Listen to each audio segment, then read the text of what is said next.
అందరికీ హాయ్ అండి. Welcome to my YouTube channel MR edu teachings. ఈరోజు మనం చెప్పుకునే టాపిక్ ఏంటి అంటే పార్ట్స్ ఆఫ్ స్పీచ్‌లో నెక్స్ట్ కేటగిరీ అంటే ఫోర్త్‌ది యాడ్జెక్టివ్. యాడ్జెక్టివ్ అనేది డిస్క్రైబ్ చేస్తుంది. అంటే వర్ణిస్తుంది. డిస్క్రైబ్స్ లేదా మోడిఫై చేస్తుంది. దేన్ని? నౌన్ని కానీ లేదా ప్రొనౌన్‌ని కానీ. ఫర్ ఎగ్జాంపుల్ నౌను, ప్రొనౌను మనం ఆల్రెడీ చూసాం కదా! నౌన్ అంటే ఏంటి? ఫర్ ఎగ్జాంపుల్ ఒక మ్యాన్ అనుకుందాం. ఆ మ్యాన్‌ని డిస్క్రైబ్ చేస్తుంది. ఆ మ్యాన్ మంచోడా? చెడ్డోడా? లేపోతే పొట్టిగా ఉన్నాడా? పొడవుగా ఉన్నాడా? తెల్లగా ఉన్నాడా? నల్లగా ఉన్నాడా? తన క్యారెక్టర్ ద్వారా డిస్క్రైబ్ చేస్తుంది. లేదా రకరకాలుగా డిస్క్రైబ్ చేస్తుందనమాట. సో, ఆ డిస్క్రైబ్ చేసే వర్డ్‌ని మనం యాడ్జెక్టివ్ అంటాం. సో, వీటిలో కొన్ని టైప్స్ అయితే ఉన్నాయి. ఆ టైప్స్‌ని బట్టి మనం అది యాడ్జెక్టివ్‌గా ఎలా వర్క్ చేస్తుందో మనం చూడొచ్చు. ఫస్ట్ క్లాసిఫికేషన్‌కొచ్చేసరికి యాడ్జెక్టివ్‌ని క్లాసిఫై చేస్తే డిటర్మినర్స్,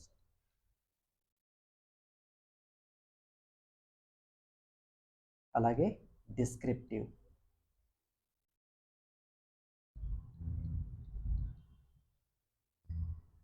సో, ఏంటి డిటర్మినర్స్, డిస్క్రిప్టివ్, యాడ్జెక్టివ్స్ అంటే డిటర్మినర్ అంటే పలానా అని చెప్తుందనమాట. పలానా అంటే ఎలా? ఎగ్జాంపుల్ చూడండి. My car.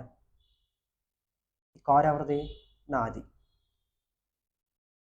ఇక్కడ మై అనేది ఈ కార్‌ని డిటర్మైన్ చేస్తుంది. నా కారు. నా కార్ అని కార్‌ని డిటర్మైన్ చేస్తుంది. సో, ఇక్కడ మై అనేది ఏంటి?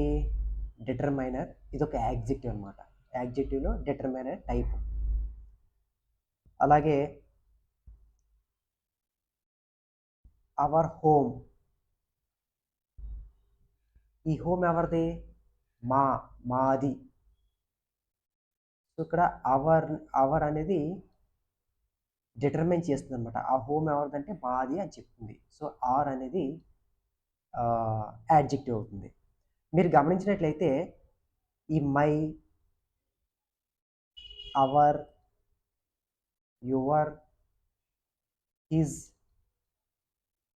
హెర్, ఇట్స్ ఇవన్నీ కూడా పొసెసివ్ ప్రొనౌన్స్.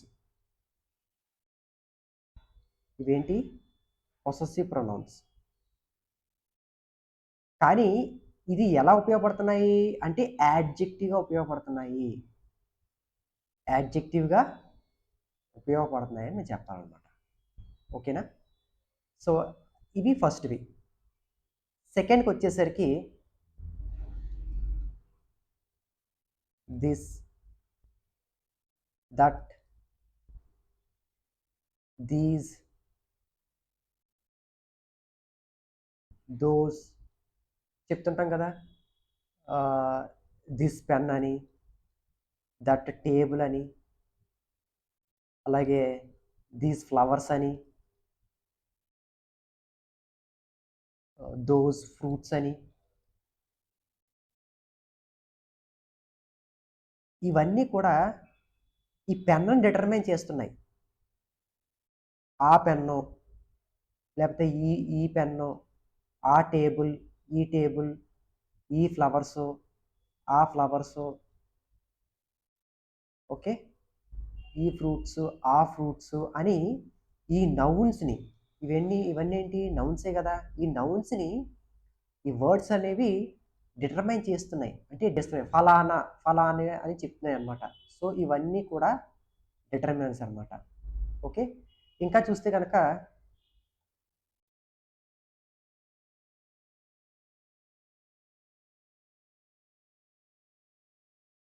క్వాంటిటీని చెప్తాయి. క్వాంటిటీ ఎలా? 2 పెన్స్ అని, 3 మొబైల్స్ అని. సో, నంబర్స్ ఉన్నాయిగా క్వాంటిటీ. 2 అనేది దేన్ని డిటర్మైన్ చేస్తుంది? పెన్స్‌ని. 3 అనేది మొబైల్స్ డిటర్మైన్ చేస్తున్నాయి. ఓకే. సో, యాక్చువల్‌గా మనం ఇంగ్లీష్‌లో రాసేటప్పుడు ఎప్పుడు కూడా నంబర్ ఇలా ఉంటే నంబర్ ఇలా రాయకూడదండి. నంబరు ఇలా రాయకూడదు. ఎలా రాయాలి? 2 పెన్స్, 3 మొబైల్స్. ఇలాగే రాయాలి యాక్చువల్‌గా అయితే. ఓకేనా? సో, మీకు అర్థం కావడం కోసం ఇలా రాశాననమాట. అలాగే ఇవి క్వాంటిటీని ఆహ్, సారీ ఈ పెన్స్‌ని, ఈ నౌన్స్‌ని ఈ నంబర్ అనేది డిటర్మైన్ చేస్తుంది. సో, ఇది కూడా ఈ నంబర్స్ కూడా ఒక డిటర్మైన్ అనమాట. ఓకేనా? తర్వాత ఆర్టికల్స్. ఆర్టికల్స్ అనేవి సెపరేట్‌గా చూసుకుంటే మనకి పార్ట్స్ ఆఫ్ స్పీచ్‌లో లాస్ట్ కేటగరీ కింద మనం కన్సిడర్ చేయొచ్చు. కానీ ఆర్టికల్స్ అనేవి ఇక్కడ కూడా మనకి యాడ్జెక్టివ్ కింద ఉపయోగపడతాయి. ఎలాగైతే పొసెసివ్ ప్రొనౌన్ మై, అవర్ ఇలాంటి వర్డ్స్ ఎలాగైతే యాడ్జెక్టివ్‌కి ఉపయోగపడుతున్నాయో, అలాగే ఆర్టికల్స్ ఏ, యాన్, ది ఇవి కూడా మనకి యాడ్జెక్టివ్ కింద ఉపయోగపడతాయన్నమాట. అంటే ఎలాగా? ఏ ఫ్యాన్ డిటర్మైన్ చేస్తుంది. అంటే ఒక ఫ్యాన్ పలానాని కాకుండా ఒక ఫ్యాన్ అని నౌన్‌ని డిటర్మైన్ చేస్తుంది. అలాగే యాన్ యాపిల్ ఇది కూడా దేన్ని డిటర్మైన్ చేస్తుంది? నౌన్‌ని డిటర్మైన్ చేస్తుంది. అలాగే ద షర్ట్. సో, ద అనేది ఈ షర్ట్‌ని డిటర్మైన్ చేస్తుందన్నమాట. ఓకే. సో, మీకు అర్థమైందనుకుంటున్నాను. ఇవన్నీ ఏంటి? డిటర్మైనర్స్. సో, ఇప్పుడు డిస్క్రిప్టివ్‌కెళ్దాం.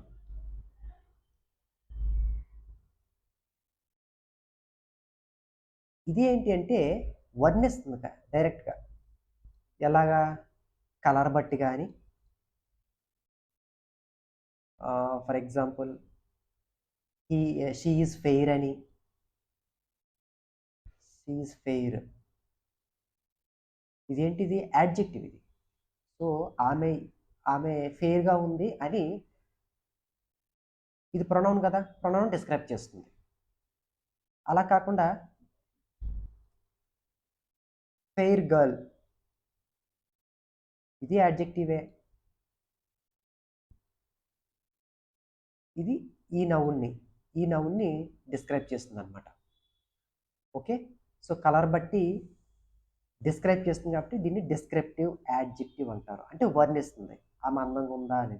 అలాగే హ్యాండ్సమ్ అని,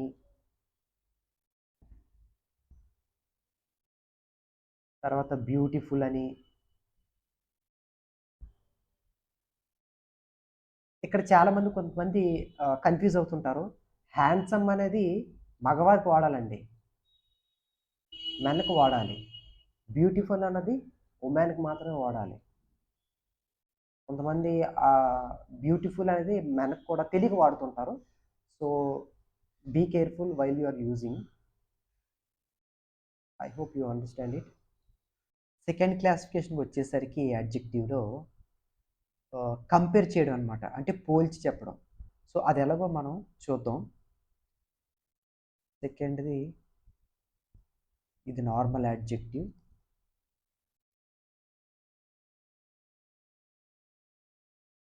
కంపారిటివ్. అలాగే సూపర్లేటివ్. ఈ కంపారిటివ్ అన్నది 2 థింగ్స్ కానీ 2 పర్సన్స్ కానీ, 2 ప్లేసెస్ కానీ అంటే ఏవైనా 2 ఆటిల గురించి పోల్చి చెప్పేటప్పుడు ఈ కంపారేటివ్ యాడ్జెక్టివ్‌ని యూజ్ చేస్తాం. సో, మోర్ దెన్ 2 ఉంటే గనక ఈ సూపర్లేటివ్ యాడ్జెక్టివ్‌ని యూజ్ చేస్తాం అనమాట. సో, అది ఎలాగో మనం ఒక ఎగ్జాంపుల్ ద్వారా చూద్దాం. ఒక యాడ్జెక్టివ్ ఆహ్, హార్డ్ అనే యాడ్జెక్టివ్ తీసుకుందాం. హార్డ్. ఇది normal adjective. For example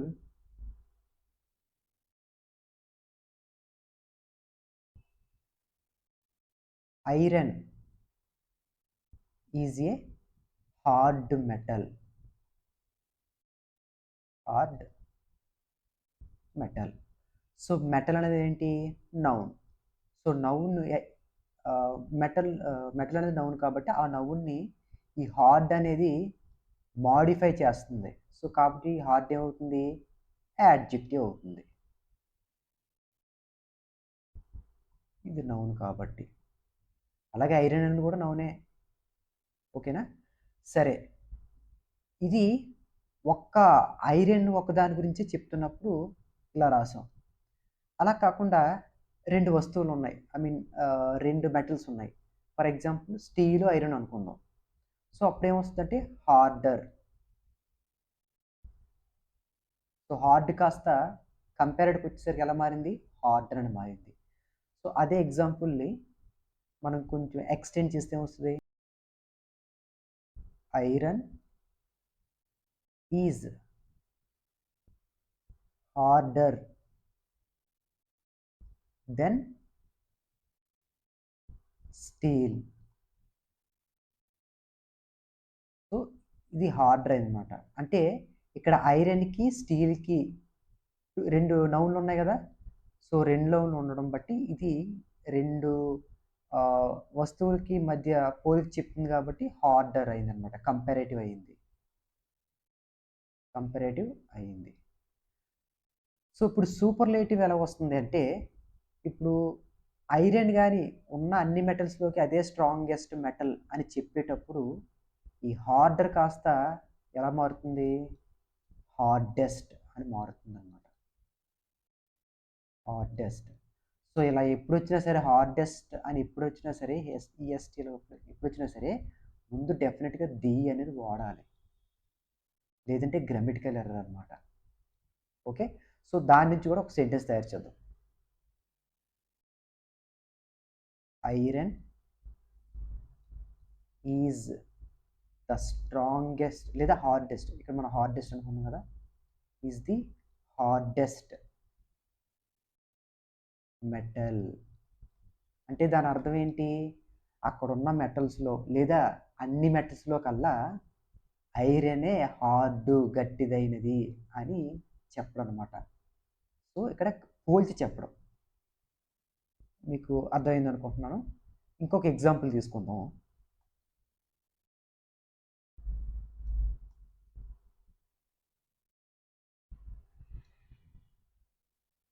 normal యాడ్జెక్టివ్లో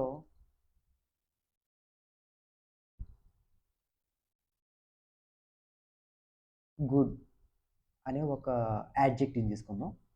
so ఇది కంపేర్ చేసేటప్పటికి ఎలా మారుతుంది అంటే, కంపారేటివ్లో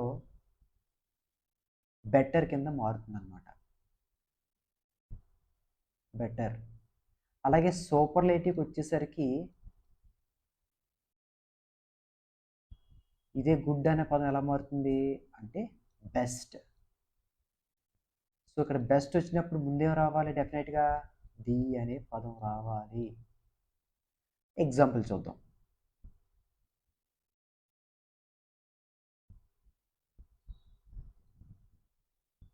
రాజు ఈజ్ గుడ్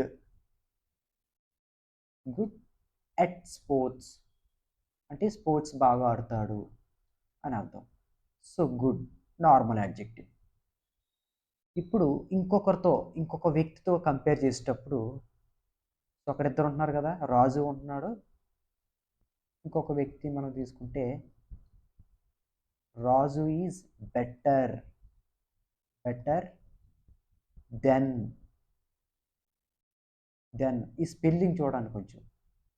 దెన్ కొంతమంది ఇలా రాస్తారు టీహెచ్ఈ అనండి.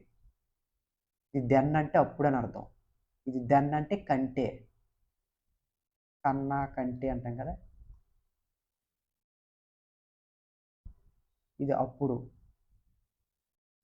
దెన్ అంటే అప్పుడు, లేదా మరి అని మీనింగ్ కూడా వస్తుంది. అప్పుడు లేదా మరి అంటే సిచ్యువేషన్ తగ్గట్టుగా మీనింగ్ మారుతుంటుంది. అది మనం ముందు నేర్చుకుందాం. So Raju is better than Suresh at sports. అంటే రాజు సురేష్ కంటే బాగా ఆడుతాడు స్పోర్ట్స్లో అని అర్థం అనమాట. సో ఇద్దరిని కంపేర్ చేస్తున్నాం కాబట్టి పర్సన్ 1 పర్సన్ 2. సో వీళ్ళిద్దరిని కంపేర్ చేస్తున్నాం కాబట్టి బెటర్ అని వాడు. అలా కాకుండా అక్కడ చాలామంది ఉన్నారు. సో వాళ్ళందరిలో కూడా రాజునే బాగా ఆడుతాడు అంటే సో మోర్ దెన్ 2 అయిపోతున్నారు కదా అక్కడ. అప్పుడేమొస్తుంది?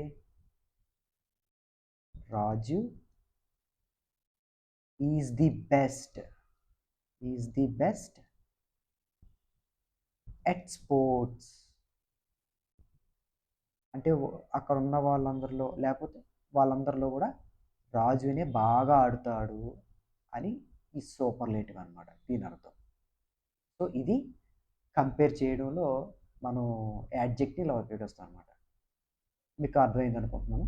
So this is the end of this session. మీకు నా వీడియో నచ్చినట్లయితే లైక్ చేయండి, కమెంట్ చేయండి, షేర్ చేయండి, అలాగే సబ్స్క్రైబ్ కూడా చేసుకోండి. మీకు ఏమైనా డౌట్స్ వస్తే కనుక మీరు కమెంట్ సెక్షన్లో మీరు పోస్ట్ చేస్తే నా ఫ్రీ టైం చూసుకొని మీకు రిప్లై ఇస్తాను. ఇంతవరకు చూసిన మీ అందరికి కూడా థ్యాంక్ యూ సో మచ్.